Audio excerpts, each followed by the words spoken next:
चीज़ जो मैंने अपने लिए बड़ी उसकी कमी महसूस हुई और आज मुझे अल्हम्दुलिल्लाह से बहुत फ़ायदा हुआ, वो ये कि बहुत ज़्यादा चीज़ें ऐसी हैं कि जिनको हम बचपन से पढ़ते आ रहे हैं, लेकिन उसको एप्लीकेबल कैसे करना है, ये इस नशिस्त का बहुत एक ख़ास पूरा इम्तियाज़ था कि आप उसको अप्लाई कैसे करें।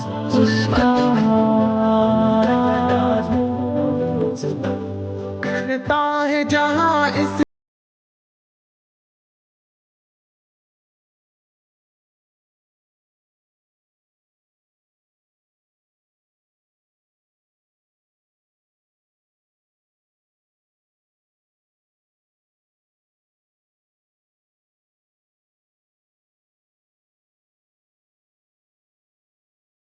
की तकारीब तदारीब अगर ये होती रहे तो